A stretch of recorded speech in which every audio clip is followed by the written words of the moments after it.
45 দিনে medical crack করার জন্য কিছু আমাদেরকে পূর্ব শর্ত আগে পূরণ করতে হবে। কি কি পূর্ব শর্ত ভাইয়া?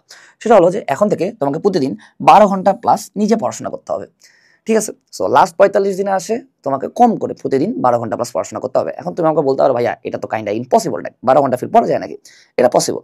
যারা উপরের দিকে মেডিকেলে চান্স পাইছে তাদের কাছে তুমি শুনবা যে এরা প্রত্যেকেই প্রায় 99% প্রায় প্রত্যেকেই 12 ঘন্টা প্লাস নিজে পড়াশোনা করত। আবার কিছু, কিছু পাবলিক আছে যারা 12 ঘন্টারও বেশি পড়াশোনা করত। যেমন আমার কাছের একটা রুমমেট আছে, নাম বলব না। সে হলো শেষের দিকে আসে, শেষ 30 দিনে আসে, প্রতিদিন 14-15 ঘন্টা করে পড়াশোনা করত। সো এটা পসিবল। অ্যান্ড আমি যেহেতু নিজেও প্রতিদিন 10 থেকে 12 ঘন্টা বা মাঝে, মাঝে তারও বেশি করে পড়তাম। সো আমি জানি যে এটা আসলে খুব পসিবল অ্যান্ড ট্রাস্ট মি, তুমি যখন 12 ঘন্টা করে পড়ার ট্রাই করবা, ১ম সপ্তাহ তোমার হয়তো একটু খারাপ লাগবে। বাট শেষের দিকে যায় তুমি এটার মজা পাই যাবা। এটাকে বলে জোনে ঢুকে যাওয়া। একবার জোনে ঢুকে গেলে তোমাকে আর কেউ থামাইতে পারবে না। তখন কিন্তু 12 ঘন্টা পড়তেই মজা লাগবে। অ্যান্ড তখন যে মনে হবে যে আজকে যদি তুমি একদিন 6 ঘন্টা পড়ো, তখন কিন্তু তোমার মনে হবে যে আজকে তুমি কম পড়াশোনা করছো। সো শুরুতে একটু কষ্ট হবে। ১ম ৭ দিন বা ৭ দিন চালা যাও, তারপর থেকে দেখবা যে এটা তোমার অভ্যাস হয়ে গেছে।